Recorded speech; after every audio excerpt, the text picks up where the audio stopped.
อนุเถระครูบาอาจารย์เจ้าทั้งหลายจุตนจุองค์เจริญสุขเจริญธรรมมหามุลศรัทธาสาธุชนพุทธบริษัททั้งหลายที่ได้สดับรับฟังธรรมะตังสถานีวิทยุ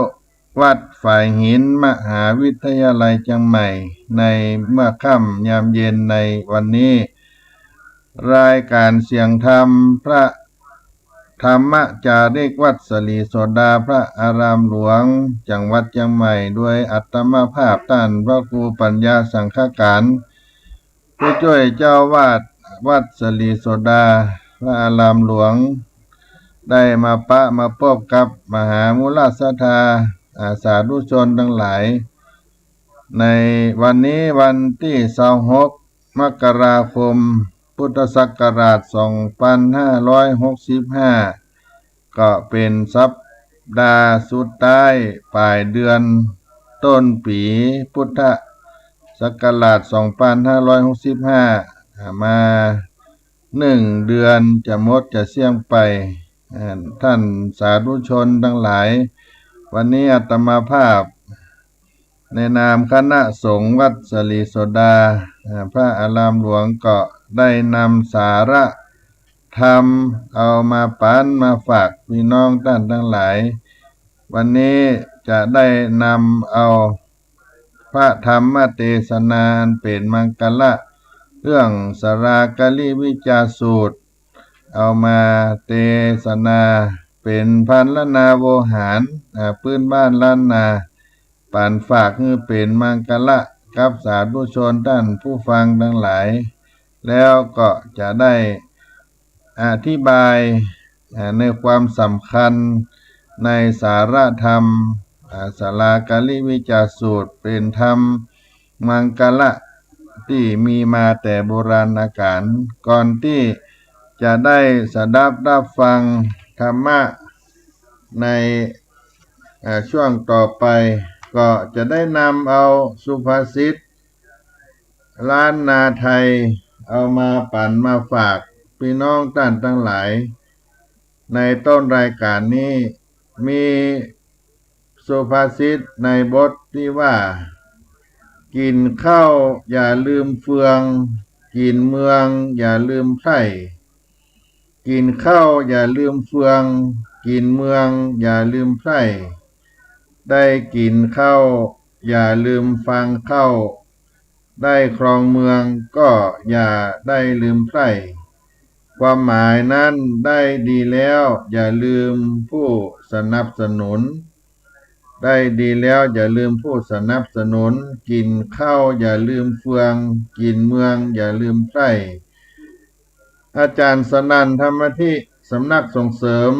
ศิลปะวัฒนธรรมมหาวิทยาลัยเชียงใหม่เปิ้นได้ประพันธ์เป็นบทกล่าวเอาไว้ในสุภาษิตนี้ว่าหลอนกินข้าวแล้วเจ้าแก้วแก่นตาอย่าได้ลืมนาต่อเฟืองต้นข้าวนั่งเต้นคำเหลืองกินเมืองเป็นเจ้าอย่าลืมเหล่าไตไผ่น้อยเจ้าได้ใจหวานใจบานชื่นจ้อยโผดภายไผ่น้อยตัวไปมีสุขร่วมสุขทุกข์บ่ใจไกลเจ้าบ่ลืมไตก็รักเจ้าหลอนกินข้าวแล้วเจ้าแก้วแก่นตาอย่าได้ลืมนาต่อเฟืองต้นข้าวนั่งแต้นคำเหลืองกินเมืองเป็นเจ้าอย่าลืมเหล่าไตไผ่น้อยเจ้าได้ใจหวานใจบานชื่นจ้อยโผดภายไผ่น้อยตัวไปมีสุขร่วมสุขทุกข์บ่ใจไกลเจ้าบ่ลืมไตก็รักเจ้าในข้าวนี้ก็มีความว่าได้กินข้าวแล้วอย่าลืมต้องนาและสั่งข้าวต่อข้าวหรือได้นั่งบัลลังก์กินบ้านกินเมืองครองเมืองอย่าได้ลืมเหล่าไตไผ่น้อยมีสุขร่ำสุขมีทุกข์ก็บ่ละทิ้งห่างไกลกันเจ้าบ่ลืมไตก็รักเจ้าเช่นเดียวกันในสุภาษิตกินข้าวอย่าลืมเฟืองกินเมืองอย่าลืมไพร่ ในต้นรายการวันนี้เอามาปันมาฝากมหามุลศรัทธาพี่น้องท่านสาธุชนทั้งหลายในเสียงธรรมสาระธรรมยามเย็นวัดสลีโสดาพระอารามหลวงน้อ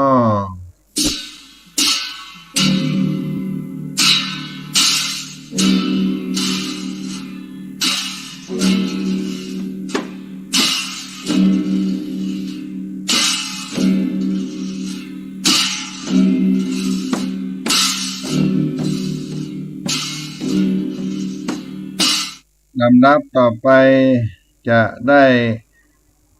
อัญเชิญธรรม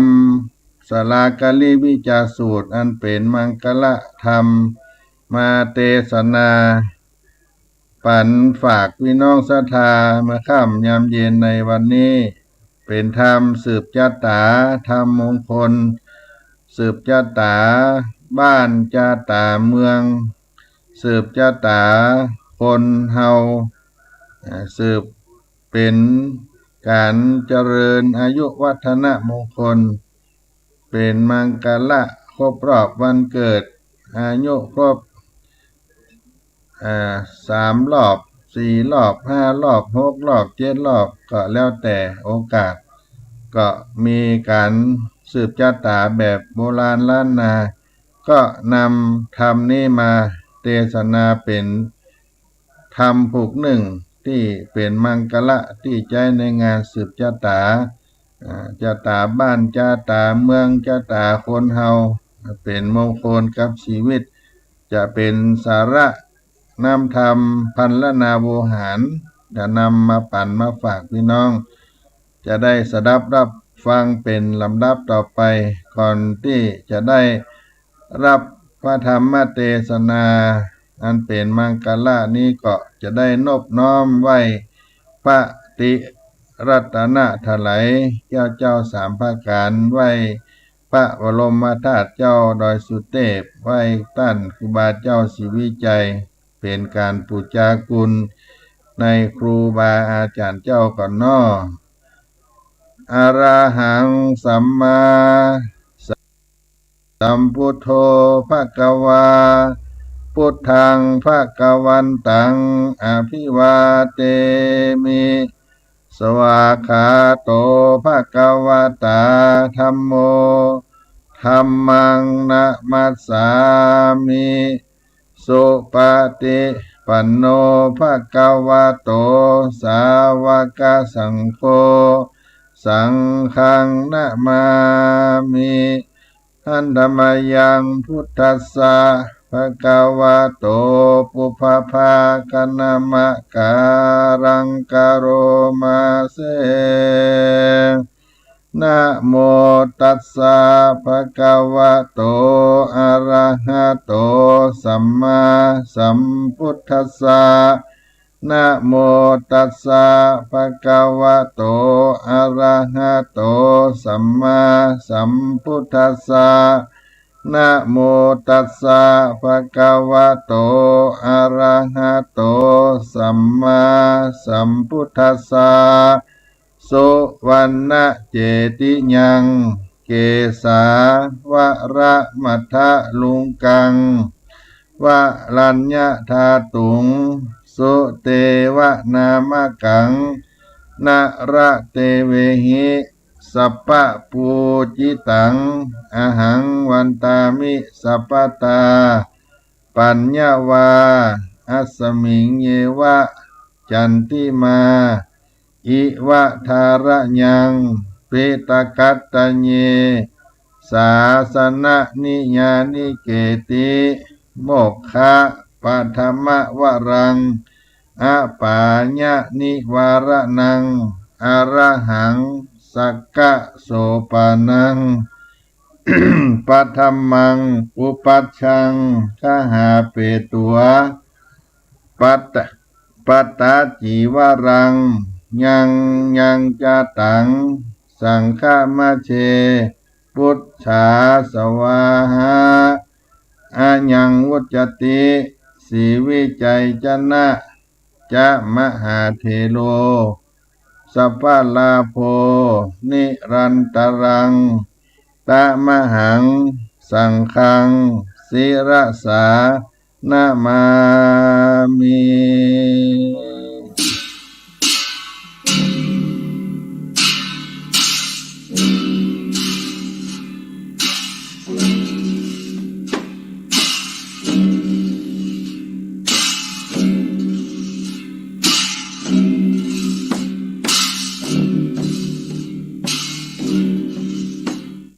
ท่านสาธุชนทั้งหลายมีข้าวตอกดอกไม้ธูปเทียนสักการะบูชา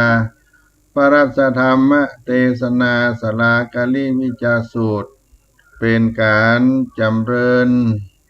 อายุวัฒนมงคลในตัวตนในครอบในครัวเป็นมังคละเป็นธรรมพันลนาโวหารโบราณล้านนาไทยก็นอบน้อมขับไหว้ปูจาเป็นน้ำธรรมคำสอนของพระพุทธเจ้าเป็นลำดับต่อไปนี้เนอสมเด็จเลยพระคาโตชาลาดเสด็จขึ้นธรรมาสแก้วและจองคำวายหลังอาบเอิงดีมี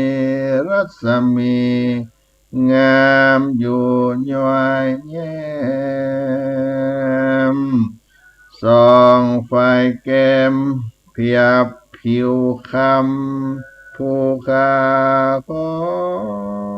ระบำธรรมจิมพระอยู่จองจ้อ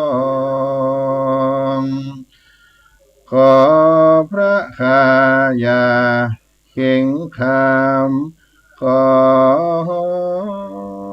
เทศนาธรรมเทศปองรู้แจ้งเจตใจจงตาวันลงต่ำข้ามไปแล้วพระสุริยะมารับเลี่ยมเขาแก้วยอดยกกันทรยอพันนมก่อนกลมไก่กล้าวขออาราธนาสวาธุเจ้าเทศนาธรรมอนุกรรมปิมังปะจังอาราธนังกโรมา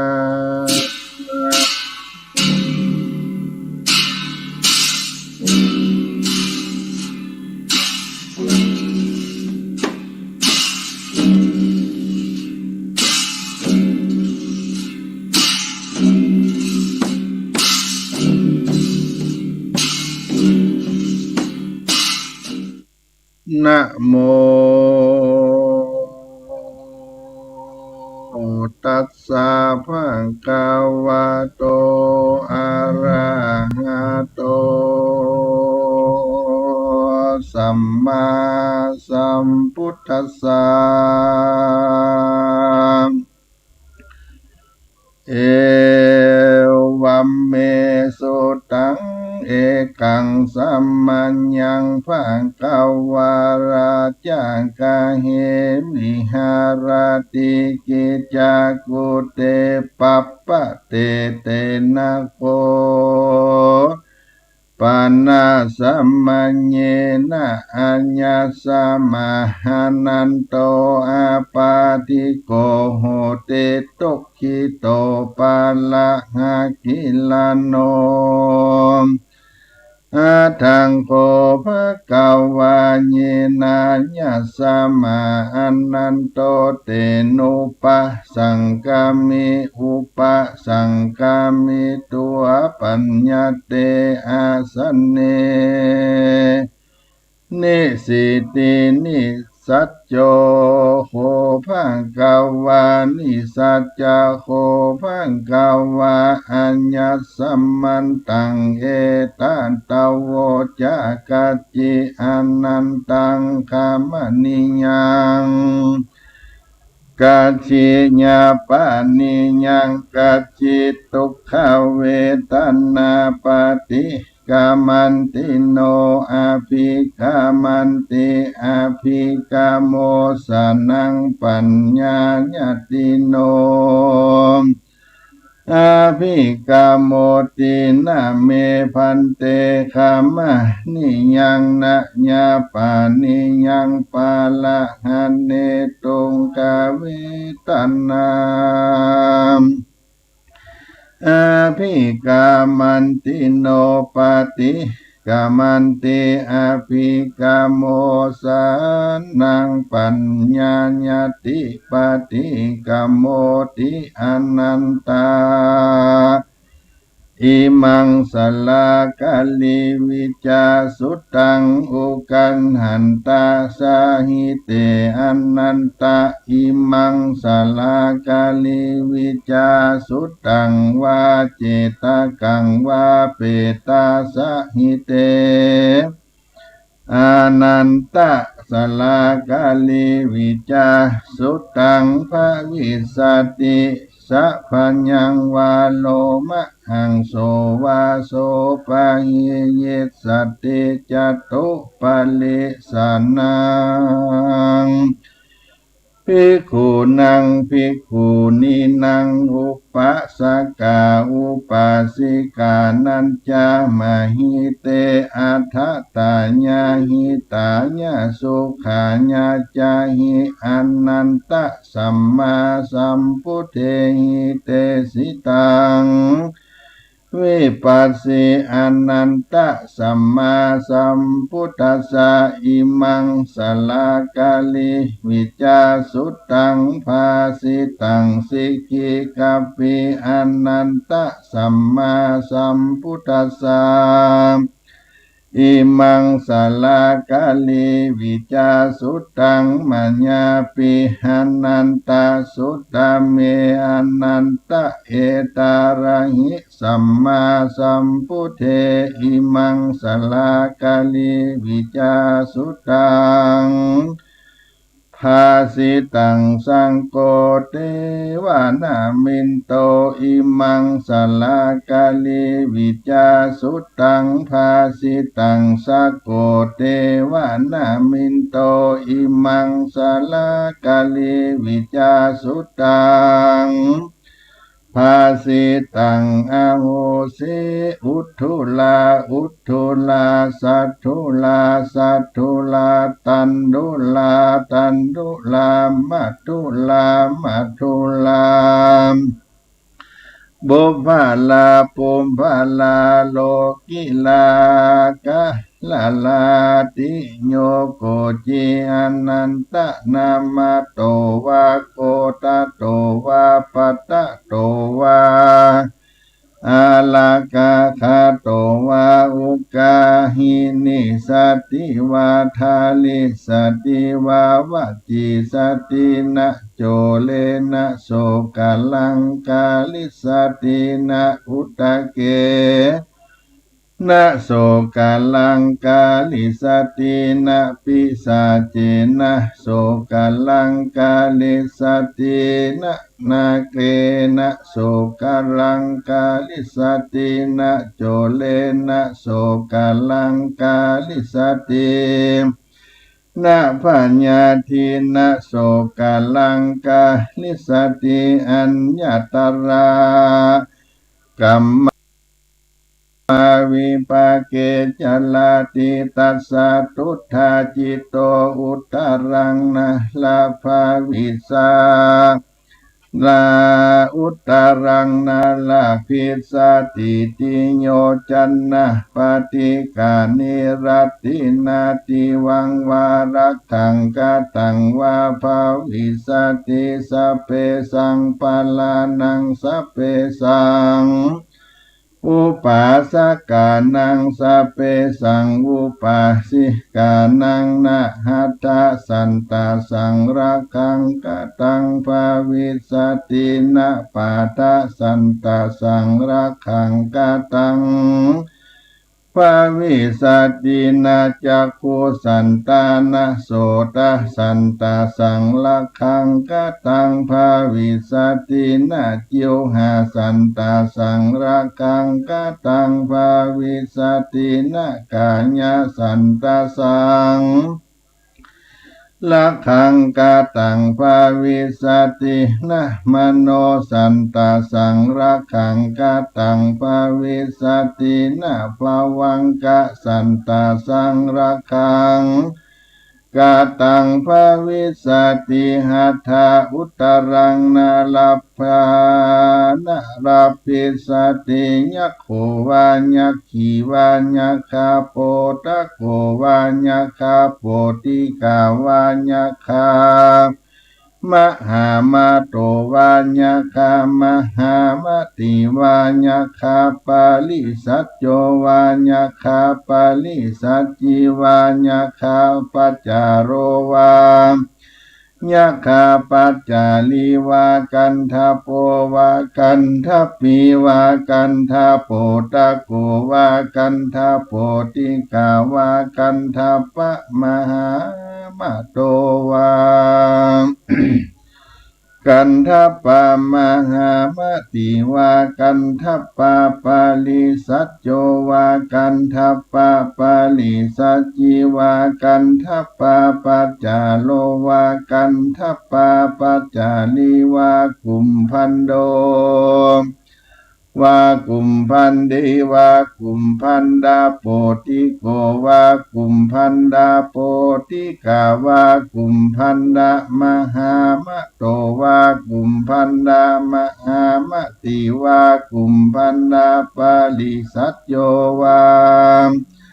กุมพันดาปาลิสัจจิวากุมพันดาปัจจาโรวากุมพันดาปัจจาลิวานาโกวานากิวานากะโปตะโกวา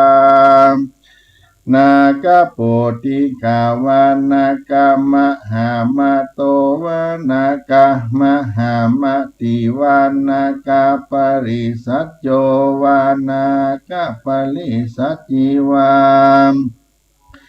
นาคาปัจจาโรวานาคาปัจจาลีวามหาละโกวามหาลากิวาปาลาตะโกวาปาลาติกาวาปารัจจาวาโจวาปาลัตตวาจิวาปตุทาจิตโตภิกขุนังวาภิกขุนีนังวาอุปาสกานังวาอุปาสิกานังวาคุติญาลักขาญาอาหิวิสาญาภาสุกาวิหาญาติตัทธะอุตรังนาลาภาวิสัตติอิตามโวจาภกวาอัญญสัมมันโตอนันโตภะคะวะโตภาสิตังอภินันตนติพุทธาหิอัญญสัมมาอนันโตตัมหา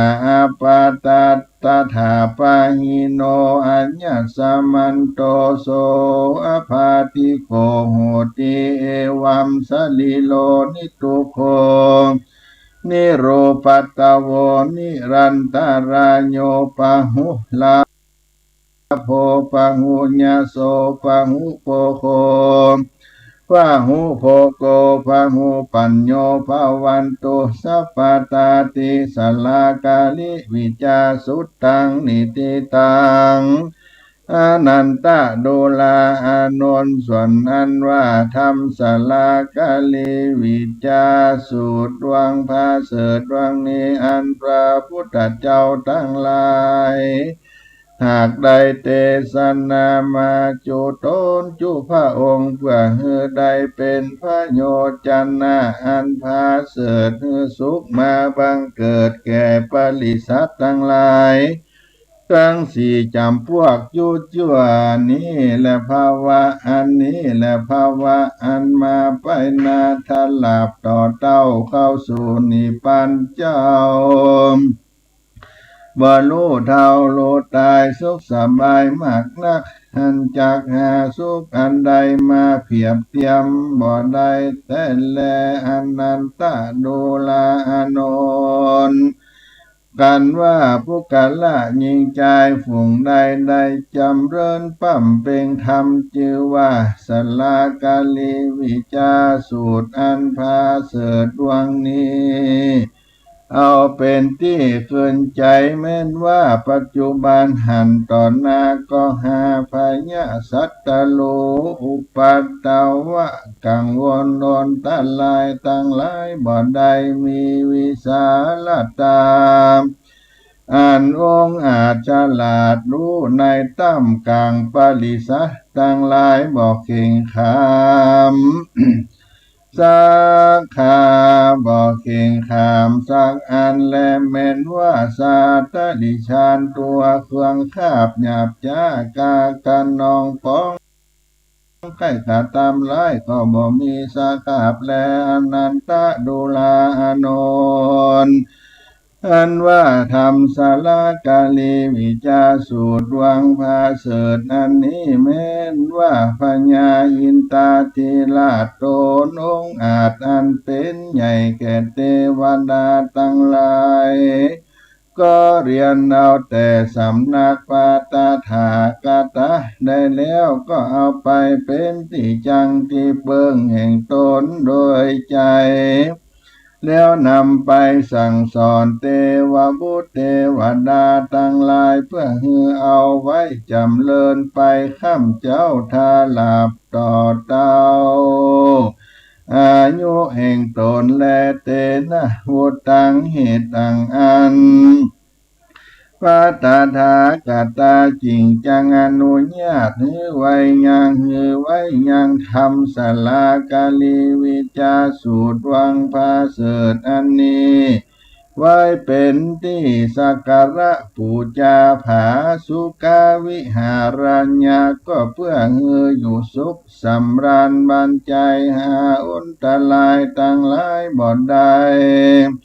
ในกาลจุเมื่อเลนายิตามโวจาภกวาญัสสมานันโตภะคะวะโตภาสิตังอภินันโตติภะคะวานว่าพระพุทธเจ้ากันเทศนาธรรมศาลากาลีวิจาสูตรวังพาเสดนี้ส่วนอันว่ามหาอนันตะถิ่นเจ้าตนมีอายุก็ได้พ้นจากเปียที่ตั้งมวลก็มีแลเอวังกาญาสลิโลนิตุโคนิรูปัตตโวนิโรโกนิรันตะรายโยปะหุลาโภปะหุภาโสปะหุญาโสปะหุปัญโยภาวันตุสัพพตาติในกาละนั้นมหาอนันตาเทนเจ้าตนมีอายุการพ้นจากพญาดังมวลเจ้าก็มีใจอภิรมย์ชมชื่นยินดีในรัศธรรมเทศนาแห่งพระพุทธเจ้าอันมีชื่อว่า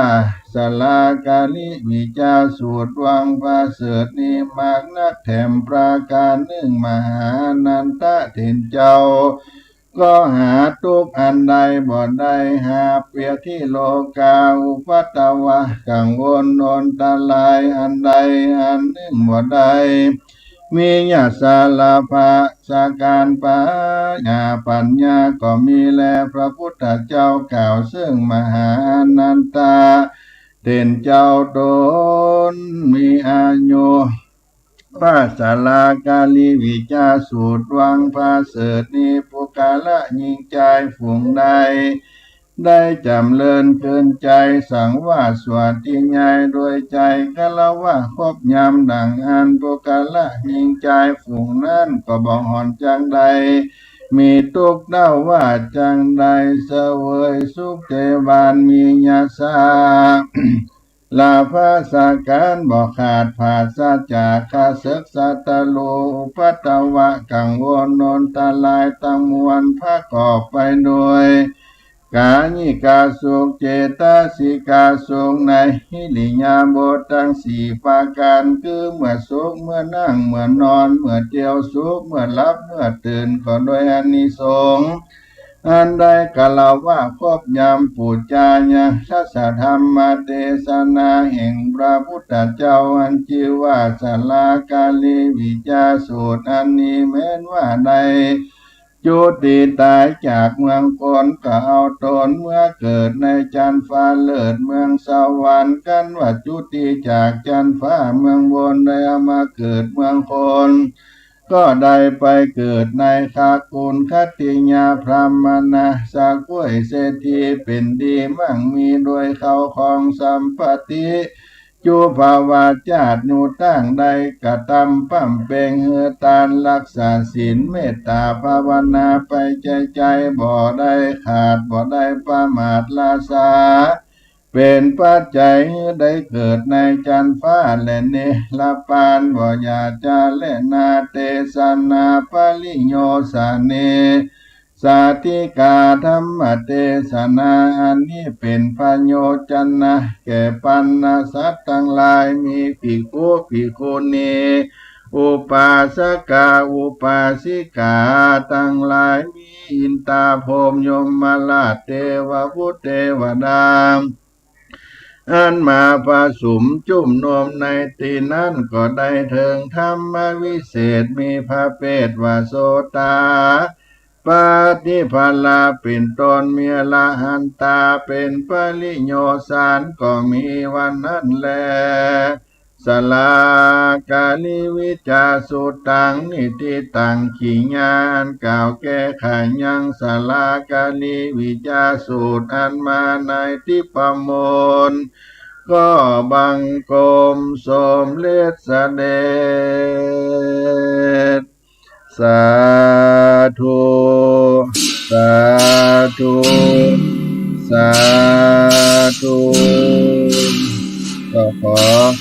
อานิสงส์แห่งธรรมสลากาลิวิจาสูตรนี้ปกปักรักษาศรัทธาญาติโยมท่านผู้ฟังทั้งหลายเอาไว้ฟังเมื่อลูนเอาไว้ไหว้สักการะปูชาก็เป็นมังคละจะเอาเป็นน้ำพระพุทธมนต์ก็ได้เอาใส่ศีลเอาน้ำมนต์เอามาเวียนไว้ปูชาสักการะด้วยดอกไม้ธูปเทียนก็เป็นน้ำพุทธมนต์สืบชะตาตัวเก่าได้เน้อวันนี้และการเสียงธรรมพระธรรมจาริกวัสลีโสดาก็ขอล่ำลาไว้เพียงเท่านี้ก่อนจะได้ได้พบกันในครั้งต่อไปจาตาโลธรรมาวัฏันติอายุวันโนสุขังปะลา